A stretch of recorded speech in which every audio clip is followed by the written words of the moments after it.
Noniin. Hei, se et ollut vielä paikallaan. No niin. Joo. No hei ja tervetuloa Apuvirtaan ensimmäiseen videohaastattelun pariin. Näissä videohaastatteluissa on tarkoitus haastatella aina jotain henkilöä tietystä avustettavana tai avustajana olemiseen liittyvästä aiheesta. Ja tänään meillä olisi aiheena tällaiselle avustetulle matkalle avustajaksi lähteminen. Ja meillä on Mymbu ja Jarno nyt haastattelussa aiheesta. Ja millaisia fiiliksiä tämmönen matka niin kun teissä herättää siinä mielessä, että millainen se matkalle lähtö idea oli, miten se syntyi ja mistä siellä lähdettiin? Jaha. Pitää ruveta muistelemaan oikein. Monta vuotta sitten kai on jo ollut ensimmäisen kerran puhetta, että voisi lähteä reissuun kylläkin toisen avustettavan kanssa, joka sitten ei ainakaan toistaiseksi vielä ole toteutunut. Ja sitten kun musta tuli sulle avustaja, niin sitten alettiin puhumaan ja se pistit sitten toimeksi heti. Joo. Täällä sitä ollaan nyt. Ja sitten Jarno liittyi seuraan myöhemmin. Huomattiin, että ne tässä ehkä olisi hyvä porukka. Niin, mulle tää on tietysti uutta hommaa. En oo ikinä tehnyt työkseni, mutta sit sun kautta tutustuin tähän koko hommaan. Ja ajatuksena ihan mahtavaa. Aina jotenkin ollut semmonen lähellä omaa sydäntä olevaa työtä, merkityksellistä. Hyvät fiilikset. No millaisia asioita on sitten avustajan näkökulmasta sellaisia, mitä täytyy ottaa huomioon, kun tällaista matkaa suunnittelee, että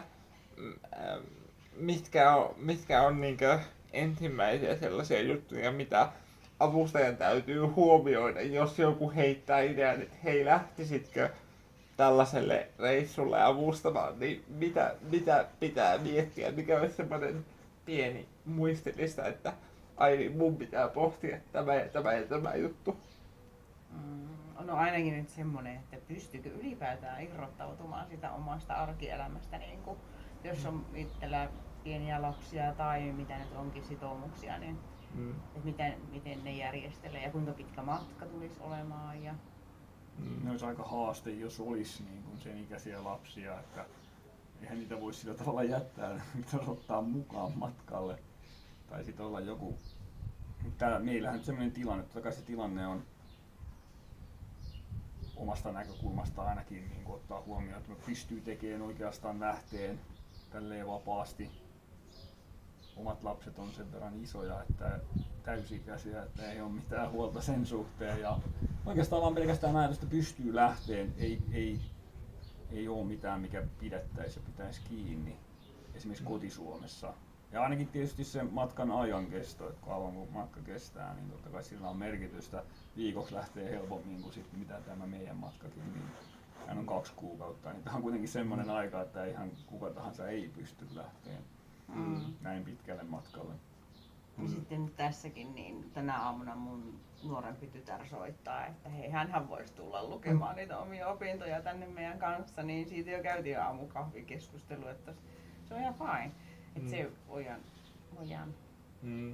Että aika semmoista joustavuutta kaiketin, mä ajattelisin näin, että joustavuutta niin kuin kaiken suhteen. No niin, ja sitä, jos on halua, niin löytyy joustoa. Niin ainahan löytyy sitten mahdollisuus ja joku tie, millä pääsee tällaiseen hommaan, kun vaan riittävästi jo haluaa. Näin mä itse näen tämän. No, millaisia niin kun, liittyykö teillä jotain tiettyjä pelkoja tai jännitystä tähän juttuun? Vähän siitä, että minkälainen teidän oma niin kun, suhde siihen oli, että tuntuuko jännittävältä sitoutua tällaiseen? Ja mitä sanoisitte sellaiselle, jota vähän jännittää, että joo, että vois lähteä, mutta vähän pelottaa, että mitä siitä sit tulee, niin mitä sanoisit sellaiselle? No itse omasta puolesta totta kai sen verran uusi tilanne, kun ei ole ollut avustajana toiminut, niin totta kai ihan ehdoton ykkösasia oli se, että on kaverina henkilö, joka on todellakin tehnyt näitä hommia. Ja totta kai niin, tämä kokemus ehkä oli ainoa, että kun ei välttämättä osaa ottaa huomioon, että mitä kaikkia tämä vaatii, on sitten lentokoneessa meneminen tai muu matkustaminen. Totta kai se riippuu aina avustettavan tarpeista, mutta itselle ne oli kuitenkin kaikki ihan uutta. Siinä mielessä vähän, ei nyt jännittänyt tietää, että kaikesta aina selviää, se on selvä asia, mutta että kyllä se semmoinen kokemus yleensä tästä työstä ja kyky nähdä myös vähän, että mitä se voisi olla. Että pieni suunnittelu on aina paikallaan, ei tähän voi lähteä ihan silleen, että nyt mä vaan päätän, enkä tiedä mistä on kysymys. No, mulla oli helppo lähteä tähän kyllä, kun mä tiesin jo niin kun molemmat henkilöinä jo, että on niin joustavaa porukkaa liikkeellä ja sitten ollaan molemmat Jarnon kanssa matkusteltu aika paljon. Siinä ei ole niin kuin, ja sitten oli vielä toisen avustettavan kanssa tehtiin ihan vaan tämmöinen opintoreissu, tilattiin lentoliput, käytiin lentämässä pikkumutka, niin mä näin sen, mitä siellä tapahtuu kentillä, miten avustajat, kun heidät niin kuin tilataan siihen etukäteen, niin siellä palvelu toimii ja ei ole mitään hätää, että kaikki järjestyy ja se on niin kuin sillä lailla kohtuu helppoa, vaikka on pyörätuolia ja kaikkea, niin ei se niin kuin olekaan niin jännää kuin voisi kuvitella. No mainitsit tuossa aikaisemmin jo tuon kahvipöytäkeskustelun ja kommunikaation, niin sanoisitko, että kommunikaatiolla on joku rooli tässä tällaisen niin matkan suunnittelussa ja sellaisessa? Se on ihan avainasemassa omasta näkökulmasta, että on kyky kommunikoida. Se on niin kuin ensimmäinen lähtökohta mun koko juttuun, että pystyy yhdessä suunnittelemaan, ottaa huomioon kaikkien toiveet ja tarpeet. Kyllä on se muutenkin siis avustaminen Suomessa ja kotioloissakin on, siitäkin on keskusteltu tälläkin reissulla moneen otteeseen, kuinka tärkeää se on, että on semmoinen niin sanotusti kemiat kohtaa. Et silleen mulla on niin helppo lähteä teidän kanssa reissuun, kun tietää sen, että me voidaan jutella mistä vaan ja jos tulee joku ongelmatilanne, niin ei ole kellään meistä varmaankaan niin kuin mitään kynnystä niin kuin, tai että pidättäisi jotain juttua siellä ja haltuus mielessään. Että se on se kyky ja halu nähdä toinen ihminen. Siitä se lähtee. No sitten, että jos nyt ollaan keskusteltu näistä fiiliksistä, niin siirrytään vähän enemmän tällaisiin niin kuin käytännön asioihin, että millaisia niin kuin paperihommia ja sopimuksia täytyy niin kuin tehdä avustajan, jos lähtee tällaiselle matkalle ja esimerkiksi, että mikä taho sen avustajan palkan maksaa ja liittyykö siihen jotain esimerkiksi päivärahoja tai tällaisia, mitä kaikkea avustajan palkkaan kuuluu tällaisella matkalla esimerkiksi? No mä oon tehty nyt sun kanssa vähän pitempi työsopimus. Joo. Ja sitten sä oot neuvotellut taas kotikunnan vammaispalvelun kanssa niin kuin etukäteen lähettänyt sinne budjetit ja hyväksyttänyt ne, että mitä kuluja niin kuin on. Mut meidän palkanhan maksaa avustettavan kotikunnan vammaispalvelu. Ja työnantaja toimit sinä avustettava, että se on niin ne on nämä kaikki kulut, mitä matkustamiseen liittyy ja asumiseen täällä matkapaikalla.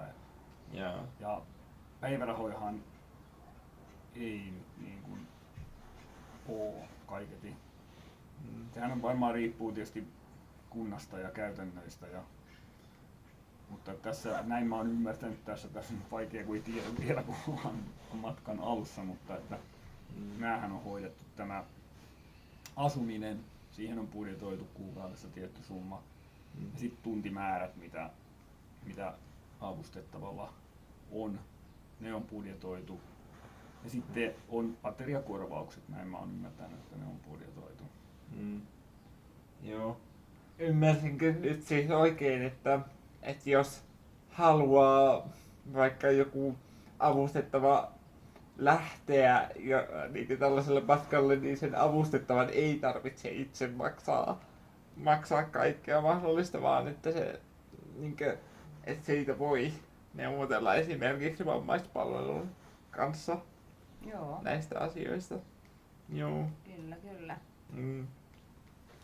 No, millaisia juttuja sitten, että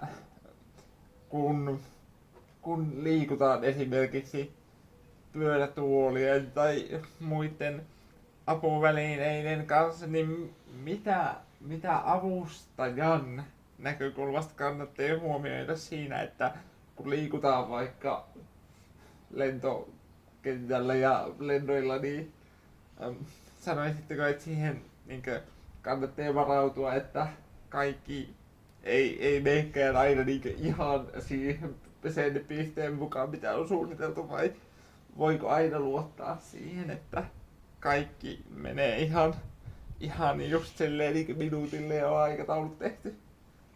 Elämässä ylipäätään kyllä sanoisin, että ei voi ikinä luottaa mihinkään, mutta nyt tässä jonkun verran nyt on toinen reissu menossa, niin ainakin kenttää henkilökuntaan näköjään voi luottaa, että toistaiseksi ainakin kaikki on toiminut tosi hienosti, että siellä ollaan oltu aina vastassa ja otettu niin kuin hommahallintaan sieltä niin kuin kenttähenkilökunnan puolesta, että siellä on omat avustajat siellä myös, että sitten tehdään tiiminä hommia, että saadaan Ja totta kai, avustettava kyytiin. ja totta kai pitää varata aikaa, että tässäkin niin kuin varattiin aikaa sillä tavalla, että oli aikainen junamatka ja aikainen lento, niin oltiin yötä sitten ennen lentoa kaupungissa, nyt Helsingissä, siitä syystä, että ei sitten koko yötä tarvi matkustella ja muutenkin varata aikaa lentokentällä ja tämmöisissä paikoissa, vaikka tämä on nyt hoidettu tosi hyvin, ainakin oli Helsingissä Finnairin puolesta. Päästiin niin kuin ohi kaikkien muiden matkustajien sillä tavalla, kun on tämmöinen tapaus kyseessä, niin tosi hyvin oli hoidettu. Näin se menee, joo. Ja se on just, nyt on jo toinen kokemus tästä näin, että jos matkustaa pyörätuolin kanssa, niin menee ensimmäisenä koneeseen kaikessa rauhassa, ei ole mitään ryysistä ja tungosta siellä. Ja sitten taas viimeisenä ulos sieltä, niin sama juttu, siellä on hyvinkin rauhallista ja voi rauhassa sieltä sitten koneesta poistua sinne. Että se on niin kuin hyvä systeemi. Joo, että tuommoisen niin kuin, että sanoisitteko niin, että etukäteisvalmistautuminen ja semmoisen jonkin asteisen suunnitelman tekeminen on tärkeää tällaisessa niin kuin avustettavan kanssa matkustaessa, että ei voi ihan vaan ottaa silleen rinkkaa selkään ja olla silleen, että joo, kyllä universumi hoitaa, vaikka hoitaakin. Niin, kyllä se oli hyvin sanottu, vaikka Kyllä, ja hoitaakin. totta kai sitten avustettavan kanssa käydä läpi kaikki nämä asiat, mitä on tarpeita. Mikä on se arkirutiini, koska se kuitenkin se rutiini on oltava myös siellä. Minkälaisia tarpeita on, niin hoidettava se myös lennon aikana ja muuten, että kaikki tulee sitten. Niitä pitää suunnitella. Joo, ja sitten matkakohteistakin mä muistan, että silloin kun tätä ideaa ylipäätäänkin vuosia sitten oli ensimmäisen kerran tapetilla, niin kohteena oli Fuengirola sen takia, että se on kuuluisa paikkakunta siitä, että esteettömät matkailijat on hyvin huomioitu siellä. No, tämä reissu nyt tuli Malagaan aika lähelle osu, mutta hyvin nyt tässä on pärjätty tässäkin vielä. Joo.